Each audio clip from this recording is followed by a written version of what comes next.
The Daily Brad Devotions. Today's reflection with Pastor Jeff Eliscopides. Gandang umaga kay Kuya Al Mendoza, watching now sa ating pong programa. Good morning sa ating mga suki. And of course, Brad Jeff Eliscopides, another glorious and miraculous and beautiful Friday morning. Yes, indeed, Brad Ted. Narinig ko yung report kanina na ating winner. Maraming salamat for inspiring us as well to be generous, not just this season, excuse me, but for all the season po. Yan. Thank you so much for the inspiration. Amen. Okay, Brad, sige. So, anong ating magandang balita ngayon na inaabangan po ng ating mga suki, lalo na po ng ating pong mga happy seniors, happy senior couple, lahat po ng ating mga suki, sa mga taxi drivers din po itong inaabangan at humihingi nga din po ng inspirasyon. Okay, Brad. Yes, Brad Ted, totoo yan. Maraming salamat sa mga taga-subaybay natin at nagme-message din sa atin. Some are asking for prayers, iba naman po nagte-testimony lang how at least the segment is helping them spiritually. Kwento ko lang po yung mga Israelita, sila ay nagka-experience ng apostasy. Ibig sabihin po ng apostasy, sumamba o they put their trust sa ibang Diyos. Maliban doon, of course, sa totoong Diyos na nakilala nila. No? So ang ginawa po nila, yung karatig bansa nila na may mga Diyos-Diyosan, may ibang sinasamba, iba't ibang form ng hayop or kung anuman, sinasamba na rin nila. Kaya there was this consequence po nung ginawa nila dahil pinipili nilang umasa sa ibang Diyos o maraming Diyos na hindi dapat sambahin. So pag walang ulan, sasamba sila sa isang Diyos-Diyosan, sa Diyos ng araw, Diyos ng kung ano-anong Diyos. Kaya ito po ay idolatry. Pag sinabi natin we put our trust sa ating sense of identity, sense of security, yung provision, at minsan yung ating sense of significance, dinadala natin sa ibang Diyos other than the one who is really God, yung po ay idolatry. Maraming sabihin natin, Pastor, buti na lang ako, wala akong sinasambang hugis hayop o sa buwan o sa araw. Pero po, lahat po ng mga bagay that we really trust into, whether yung bank account natin, yung pera po ba natin, pag bumababa, kinakabahan ka na.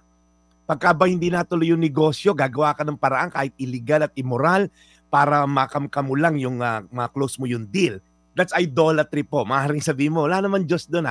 Minsan, yung modern day po, Diyos na natin yung pera, kapangyarihan. Minsan, Diyos nga natin tao. Ginagawa natin ang lahat para sa isang tao para lang mapatuloy natin yung ating kaligayahan or karangyaan. So, idolatry po can be in different forms. Kaya po mag-ingat lang tayo pagka meron tayong pinupuntahan na dinudulugan maliban sa ating Diyos para sa ating bagay po, mga provision, sa ating sense of identity, kahit po baliktarin at baluktutin natin ang katuruan ng Diyos, that is idolatry. Deuteronomio 7:9, ito po sinabi ng Diyos sa kanyang mga sinasakupan ng mga Israelita during that time ng Old Testament. Sabi nito, isipin ninyo na ang Panginoon na inyong Diyos ay iisang Diyos. Matapat siya at tinutupad niya ang kanyang mga kasunduan hanggang sa mga salinlahi na mga nagmamahal sa kanya at sumusunod sa kanyang mga utos. Very short lang po. Sabi dito po ng Diyos, isaisip nyo. Ito po yung critical dito, na ang Panginoon na inyong Diyos. Yung inyong Diyos po is very personal. It has a sense of relationship. Hindi siya Diyos ng tatay mo, Diyos ng nanay mo, Diyos mo ba ang Diyos? At makikita po yan sa mga sumunod na salita. Sabi, nagmamahal sa Kanya at sumusunod sa Kanyang mga utos. Madali lang pong malaman kung ang ating Diyos nga po ay ang ating Diyos. Pag sinusunod po natin ang Kanyang mga katuruan. Katulad po ng ating winner kanina, nanalo po at then senior po sa Kanyang mga kapitbahay, mga eskwelahan and all. Yan po ay isang example. Dahil sinabi sa Bible, be generous in all occasion. Love as I have loved you. Yan po ay simpleng practical na bagay na tayo sumusunod sa kanyang mga kautusan. At ang maganda po yung benefit, matapat siya sa kanyang mga pangako hanggang sa mga susunod na henerasyon. Kaya po ngayong Pasko, habang tayo po ay nag-i-enjoy sa season, huwag po natin kalimutan na ang Diyos po hindi lang pang Pasko lamang. Siya po ang Diyos araw-araw ng ating buhay at panatiliin natin siya sa ating puso na siya lamang ang sinasamba. Paano? Sa pamagitan ng pagsunod at pagmamahal sa Kanya at sa Kanya mga kautusan. Tayo manalangin, Panginoon. Minsan po sa bibig lang kami sumusunod sa iyo, ngunit hindi sa puso. Sabi nga ng kaibigan kong pastor, Kristiyano sa nguso, hindi sa puso. So Lord, tulungan niyo po kami bumaba ang mga naririnig namin dito sa segment na to mula sa aming utak hanggang sa puso. Para Lord, maisakatuparan namin ang pagsunod sa iyo. Kung kailangan magpatawad ngayong Pasko, magpapatawad kami. Kailangan maging humble at wag maging mayabang, Lord, magiging humble kami. Kailangan itigil yung mga bagay na alam naming against sa katuruan mo, susundin po namin. Salamat po sa grace na ibibigay mo upang tupdin ang inyong mga kautusan sa pangalan ni Jesus. Amen. Amen. Amen. Amen. Panginoon, muli po maraming salamat sa araw na ito. Sa mensahe pong hatid ni Brad Jeff sa The Daily Brad, salamat Panginoon sa mga tulad po ni Isay, tulad po ni Lester Pagba, na nagbibigay po sa amin ng inspirasyon. Salamat Panginoon sa araw na ito. In Jesus' name we pray. Amen. Amen. Amen. Okay, Brad, Friday ngayon, meron ka bang anunsyo? Are you coming here later this afternoon? O meron kang ilang pang mga events na gusto mong malaman naming lahat? Yan, si Chacha nagpunas na ng kanyang luha. Kanina pa siya iyak ng iyak dahil hindi na nanalo sa raffle. Oo, inala tayo kagabi sa raffle ng TV5. Okay, hindi, Mamaya joke sa lang. raffle ng Jaya Max, sana'y swertihin ako.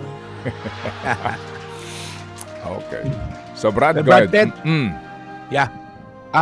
Wala ako ngayon kay Cheryl kasi my eldest daughter will undergo, cyst operation, para ovarian cyst operation.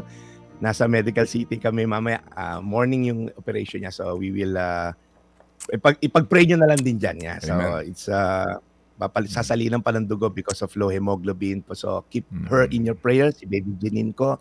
So adult naman na siya. So mamaya po yan. So wala ako mamaya kay Cheryl. I'll be there next week sa December 22 sa episode ng Sagot Kita. But tomorrow, of course, tuloy ang ating pag-misyon sa Rebuild City Church po.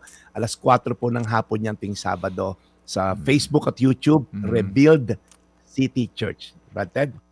Okay, so Brad Jeff, we hope and pray na makapangyarihang kamay na papagaling ng Panginoon ang siyang dumapo sa iyong anak. Salamat na marami. Okay, Brad, we'll catch you again Monday. Thank you and Godspeed. Serving the people, Brad Jeff Eliscopides. Ted Filon at DJ Chacha. Ngayon, nasa Radyo 5, 92.3 News FM. Monday to Friday, 6 to 10 a.m.